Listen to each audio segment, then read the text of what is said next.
লট খেলা, এবার লট খেলা একেই বলে খেলার নাম বাবাজি। আরো কর মিছিল, আরো কর। ডক্টর ইউনূস গেছে লন্ডনে, তোর বাপের টাকা গেছে? তোর বাপের টাকায় যায় নাই, তাহলে তুই কি লেগে হাইব্রিড আন্দোলন করলি? বল কি লেগে করলি ক? এখন তুই ভাটা খালি, এবার বল তোর বাসটা কি চলে ক?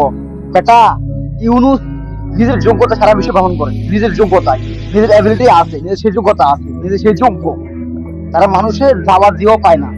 আর সে গেছে লন্ডনে, তুই আমলিক বেটা, তুই কি লেগে হাইব্রিড আন্দোলন করছ ক? সে কি তোর টাকায় চলে?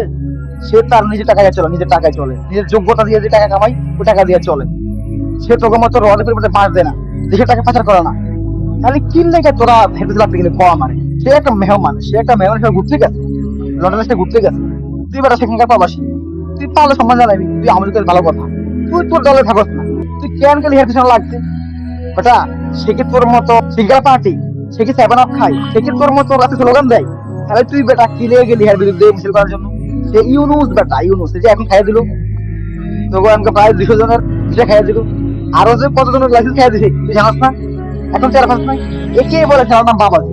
যোগ্যতা অনুযায়ী কথা বলি, যোগ্যতা অনুযায়ী, যোগ্যতা অনুযায়ী বেজাল করবি, যোগ্যতা অনুযায়ী মিছিল করবি, যোগ্যতা অনুযায়ী মিটিং করবি। যার বিরুদ্ধে কথা বলার মতো যোগ্যতা তোদের পুরো দলের মধ্যে একজনও নাই, তাহলে তার পিছনে তোরা কেন লাগছ? মানে বল কেন লাগছ? তোদের কি আছে, তোদের কি যোগ্যতা আছে বল? সে যে লড়ানো গেছে, সে কিন্তু বাপের টাকা গেছে, নিজের টাকা দিয়ে গেছে, নিজের টাকা দিয়ে, নিজের কামাই করা টাকা দিয়া, কোনো দুর্নীতি করো নাই, কোনো দেশের টাকা পাচার করো নাই।